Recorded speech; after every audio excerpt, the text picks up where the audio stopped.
Hello guys, magandang hapon po. Kumusta po ang lahat? Kayo ba ay mga guys? Naguguluhan ba kayo sa inyong buhay? Hindi nyo na alam kung anong dapat nyong gagawin sa buhay nyo? Kayo ba ay lubog sa pagkakautang? Hindi nyo alam kung saan kayo kukuha ng inyong kakainin, kung saan kayo kukuha ng inyong ibabayad sa utang. At kayo ay minamalas. Madali lang ang gagawin yan mga guys. May solusyon yan mga guys. Kaya huwag kayong mawawala ng pag-asa mga guys. Habang buhay ay may pag-asa. Tanggalin lang ang pagiging negatibo. Laging positibo mga guys.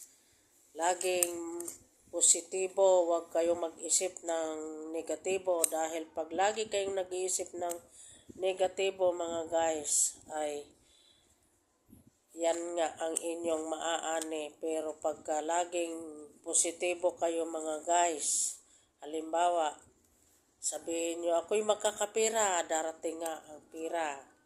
Halimbawa sabihin nyo ako ay darating sa akin ng pera, makakabayad ako ng lahat ng utang, makakalaya ako, ay makakalaya nga kayo mga guys.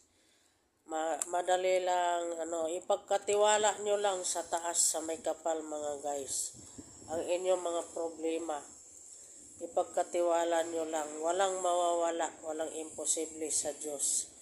Basta, gumawa po kayo ng pampaswerte mga guys, pangtanggal negatibo, pangtanggal ng mga negatibong enerhiya sa loob ng inyong tahanan.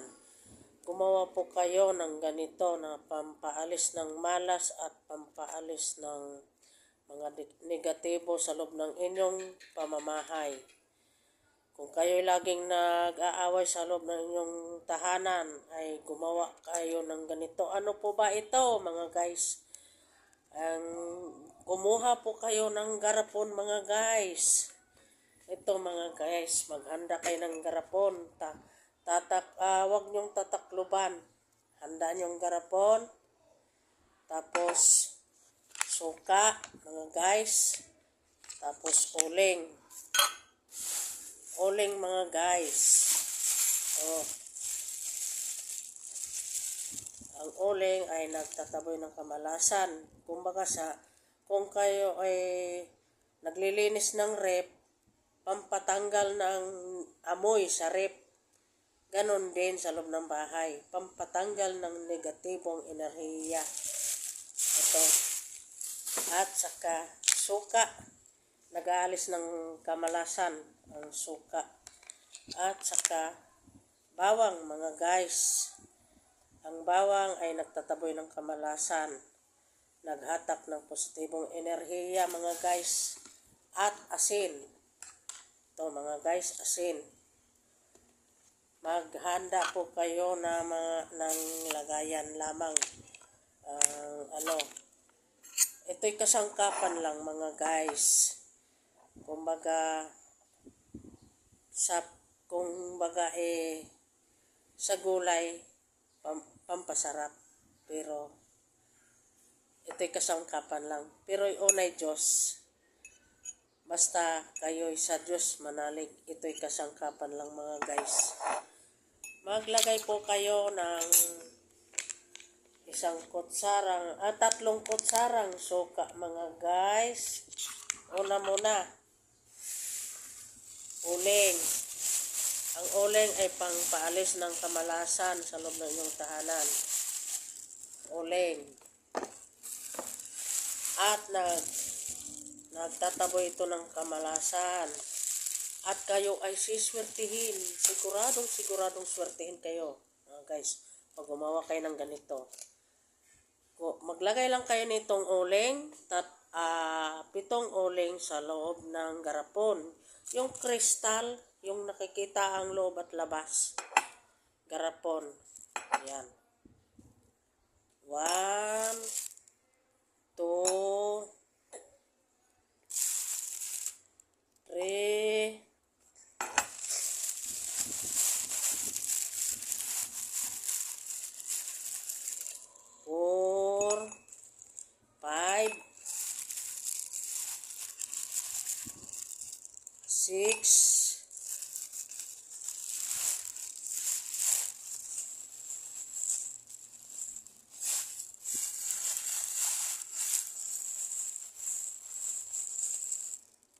7. Yan mga guys, ang uling po natin na ilagay na sa garapon. Ngayon, lalagyan po natin ng suka.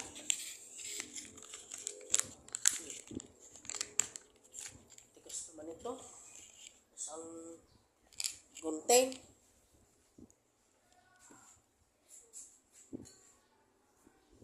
Yan. Ay! Naku, Miming! Huwag dito, Miming! Ako'y may ginagawa, Miming!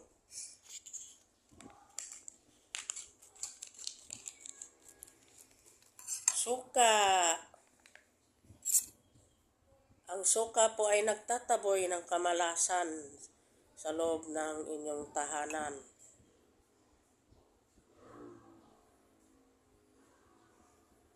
Maglagay ng 3 kutsara.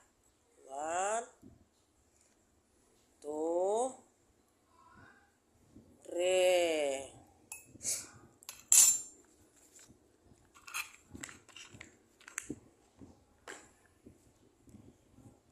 Tapos,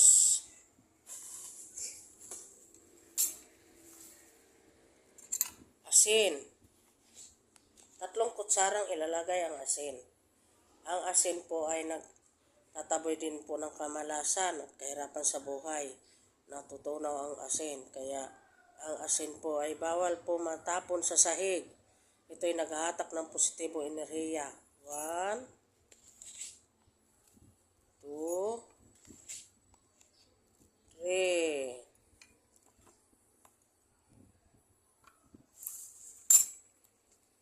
At bawang. Ang bawang po ay nagtataboy ng kamalasan. Takot dito ang mga negatibong enerhiya. Takot dito ang mga mumo. Takot dito ang ang hindi natin nakikita. Takot din ang dito. Basta takot yung mga hindi nila gusto ang amoy ng bawang eh. Ito po ay naghahatak ng positibong enerhiya ang bawang. Basta kayo ay magdala-dala din dito sa bag ninyo mga guys ng bawang at kayo siswertihin. Tsak siswertihin kayo mga guys. Lalagay po natin dito. Tapos ang blockbuster na dahon ng laurel.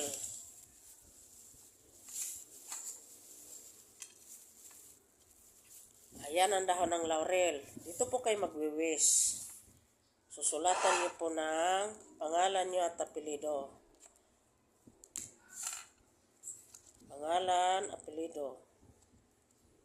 Ayan. Salsita Luis de Guzman. Tapos, birthday. October 11, 1977.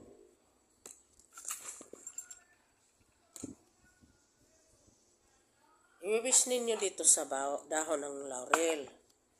Pagkakawis po ninyo, haharap kayo sa silangan mga guys. Gawin sa umaga ng Martes at Biyernes. Gawin nyo sa umaga. 6:30 hanggang alas 8, hanggang 8:30 ng umaga. Kung kabilugan naman po ng buwan, ay gawin nyo po mga alas 6 hanggang 8 o'clock ng gabi. Harap kayo sa silangan mga guys. Sabihin ninyo dito sa inyong ginawang pampaswerte. Ibulong nyo dito mga guys. Na pagkalooban mo ako ng limpak-limpak na salapi, makakabayad ako sa lahat ng mga pagkakautang ko. Ako ay magtatagumpay sa buhay. Makakabayad ako ng aking mga inuutangan. At ang lahat ng mga kamalasan at kahirapan sa buhay ay maalis na. At ako'y magtatagumpay sa buhay. Sabihin nyo, lahat ng mga pangarap ko'y matutupad. Sabihin nyo, lahat ng inyong mga pangarap mga guys. At kayo ay, halimbawa, ang pangarap nyo, kung kayo walang lupa, sabihin nyo, magkakaroon ako ng sariling lupa, magkakaroon ako ng magandang bahay, magkakaroon ako ng magarang sasakyan, magkakaroon ako ng negosyo na dito na ako yayaman. Ganon mga guys, ang pagwiwis, haharap kayo sa silangan. Tapos mga guys, sabihin nyo kung kayo ay may mga anak na nag-aaral pa, iwiwis ninyo na makatapos ang inyong anak sa pag-aaral, na makakaroon ng magandang trabaho. Ganon mga guys, tapos sabihin nyo dito sa dahon ng laurel, lahat ng mga negatibong enerhiya sa loob ng inyong tahanan ay maalis na at maghahatak ito ng positibong enerhiya ang mga negatibo ay maalis na at siswertehin kami buong pamilya at maging masaya-masaya ang aking buong pamilya at matupad ang lahat ng aking mga pangarap sa buhay. Kiniklim ko na kami siswertehin. I claim it, I claim it, I claim it. Ganon mga guys, ang inyong pagwewes. Sabihin nyo lahat dito ang inyong pagwewes. Ganon lang mga guys. Tapos ilalagay nyo po ito doon sa artal ninyo, sa hindi naaabot ng bata. Kasi po, kahit ito ay isang buwan, ay hindi pa ito na pwede pa. Pero pag tunaw na ang asin, pwede nyo palitan sa isang buwan. Ay siguradong siswertihin kayo mga guys. Totoo yan dahil subok na subok ko po yan mga guys. Kaya sinishare ko po ito sa inyo mga guys.